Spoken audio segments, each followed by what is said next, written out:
Fabio, do you thrive off a fight with a little bit of needle and a little bit of animosity?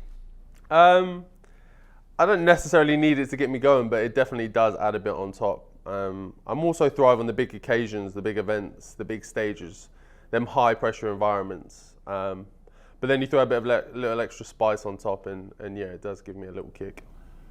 Is the extra spice from this fight what's happened in the build-up, or is the extra spice from this the fact that it's you defending your British heavyweight title? Yeah, it's more so focused on me defending my title. There's a bigger risk for me in this. There's more belts on the line as well, so there's different opportunities for me to push forward my career in different ways. I think this is I wouldn't necessarily say my last fight at British level, but definitely there or thereabouts after this. Once I push on and win this fight, then I'm in some good positions and some good rankings in some governing bodies, and I can really kick on. At what point in your career, Fab, did you think, you know what, I'm not playing at this game anymore? I could actually do some damage in this business. But there is a switch, isn't there? There is a switch. Yeah, I think the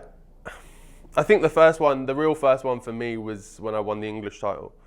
I won the English against Simon Vallily, and then I thought, okay, that's someone who's well schooled, had a great amateur career, very switched on, very good, and I dealt with them very comfortably, and I was like, okay, maybe I've got something here. Maybe there's something to be done here. And I always loved the sport and always wanted to go as far as I could, but it's difficult when you're surrounded by all these amateur champions and this guy's doing this and come from that scene and he's over there, and then I'm just, initially when I started, I was just the kind of white collar kid who was just winging his way and confusing everyone as to how he's kind of made it this far. But I think now that kind of bubble has burst for a lot of people, and everyone's gone, okay, he's a serious contender. And being a serious contender, has that changed the way you've approached the sport? Because I'm not saying there was an element of fun when you went white collar boxing as a pro, but is there as much fun still, or is fun not the right word? I think it is, and I think fun is one of the core kind of beliefs of me and my team, is to remember to enjoy the moment, remember to enjoy where you are. Because again, off that, everything for me is a bonus technically, because I'm not supposed to be in this position. I'm not supposed to be here. I'm like you say, your standard old white collar fighter who shouldn't be on these kind of stages fighting for these kind of belts and things. So the expectation on me is lower. So it allows me that opportunity to go, you know what, let's take 30 seconds, have a little look around. Like I did yesterday at the workout. I went out beforehand and just had a look around and thought, gave myself a little nod, a little pat on the back, and gone, yeah, cool, we're doing all right here, we're getting on well. This fight with David Adeleye, it's grown increasingly personal. How did that happen? Because it's not necessarily you, is it? It's not necessarily your character. Whether it's your fault in this case is irrelevant, but it's not your character, is it? Yeah, I think that's the key thing. Like, I've had fights in the past where they may have had a little bit of needle, but there's always been an undertone of respect, and whoever the opponent is has carried themselves respectfully as well. Like, I understand boxing has a back and forth, and people need to cut at each other and have little digs and stuff. I'm all here for it. I don't mind that at all. But I think, especially in this sport, there's a line and a level of respect that needs to be maintained through that. And I think once you step past that, you're moving into a different realm, and that's what I felt like he's done for a longer period of this. So yeah, I think that may be where kind of a bit more of the undertone of this has come from. Was that a disappointment to you?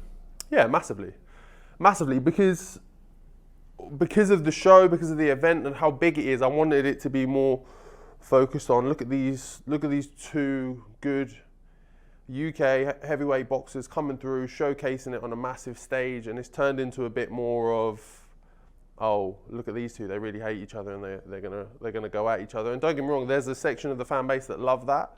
But I wanted to try and appeal to very much those core boxing people who really love their boxing, really love someone who's gonna just stick it all on the line. And because of your records, all of the stoppages, all of the quick stoppages, the fact that neither of you have been any great distance, the fact that what you've both done in the past is go to the centre of the ring and let your fists go. This fight didn't need selling. You could have been filmed having Sunday lunch in each other's houses and people would have still shown up. Yeah, I think that was half of it as well, is that the build up for the fight had been done already. there'd been a few social media back and forth, a few interactions. He rolled up to a press conference I was at before the fight had even got made and stuff. So all the pre-setting of the fight had already been done. That's why the extra on top felt just like that, really. Extra on top that wasn't necessarily needed. You're still calm though, aren't you? Like inside, you're not sitting here raging, desperate to get out of this room, are you? We might be. I mean, it might just, you know, you and I spent a lot of time together the last 2 days. Mate, that's all. You're just hungry. No, look, I'm a professional at the end of the day. I'm here to do my job, and I refuse to let any external things distract me from my task on Saturday night. So regardless what's been done, said in the build-up or whatever, it means nothing to me, because I will do my job on Saturday night and prove my point there and then. That's when it matters most. All the other stuff all of this will be forgotten about. The only thing that's written down, that's recorded, that's in history will be that night, the record on that night of the winner and the loser. So all of the interviews, all of the scuffles, the back and forth, they'll fade, no one will care about them. But then when in 10 years, 15, 20 years, whatever time, I look on box record, whatever it is at that point, and I have a look at my record and it says Fabio Wardley versus David Adeleye, Fabio Wardley win, that's the only thing that matters. And finally, do you visualise what it'll be like on the night? Are you one of those fighters that spends time visualising getting to the dressing room, putting your shorts neatly folded there, taking a breath, getting changed, getting dressed, an order of play for getting dressed, and then the walk to the ring? Are you one of those kind of guys? Yeah, maybe not in that much detail, maybe not all of that. I'll definitely play out the fight. I get in my brain from the first bell, really. I imagine being stood in my corner, hearing that first bell, then first few steps to the centre of the ring, and then there I go through my plan and my sequence of how I want things to play out, where I want them to be.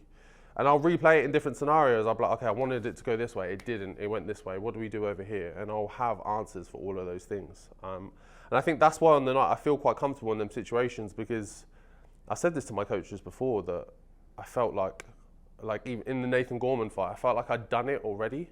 I felt like situations were appearing and I was going, oh, I know exactly what's going to happen here with him and this, and I know where I go, I know what to do.